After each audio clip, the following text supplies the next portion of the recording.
Kegiatan puncak tema Bekalku yang Sehat dimulai dengan sesi pengenalan di kelas, di mana guru secara interaktif mengenalkan berbagai jenis makanan sehat dan pentingnya nutrisi bagi tubuh. Antusiasme anak-anak memuncak ketika petualangan dilanjutkan dengan kunjungan edukatif ke Hypermart. Di sana, mereka mendapatkan pembelajaran nyata, di mana para petugas memberikan edukasi langsung mengenai jenis makanan bergizi seperti sayuran segar, buah-buahan, roti gandum, hingga sumber protein yang baik. Guru juga mengajak mereka berdiskusi sederhana tentang manfaat masing-masing bahan, sehingga anak-anak tidak hanya memilih belanjaan, tetapi juga memahami alasan di balik setiap pilihan.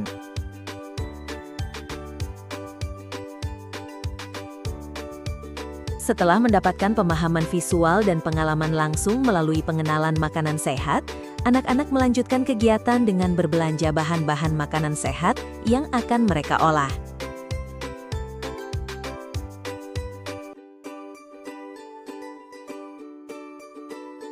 Kegiatan mencapai puncaknya pada sesi cooking class yang berlangsung penuh keceriaan. Dengan semangat yang tinggi, anak-anak mulai mengolah bahan-bahan belanjaan menjadi berbagai kreasi bekal sehat, seperti nasi kepal, sandwich, sate buah, dan salad buah. Proses memasak ini bukan hanya melatih keterampilan motorik halus, tetapi juga menumbuhkan rasa percaya diri, kemandirian, dan kegembiraan saat melihat hasil kreasi mereka sendiri.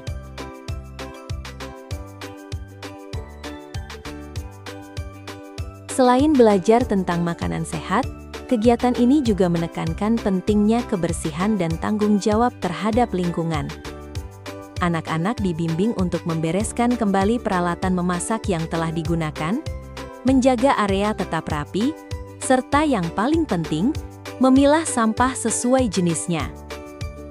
Sampah organik dan anorganik dipisahkan.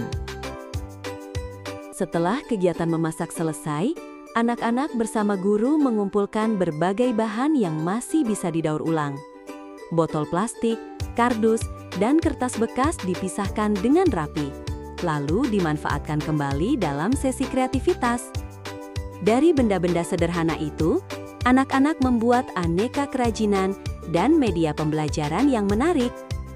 Proses ini tidak hanya melatih imajinasi mereka, tetapi juga mengajarkan bahwa barang bekas dapat memiliki kehidupan baru bila dikelola dengan bijak. Dengan cara ini, kegiatan tidak sekedar menghasilkan karya indah, tetapi juga menanamkan kesadaran lingkungan yang penting sejak usia dini.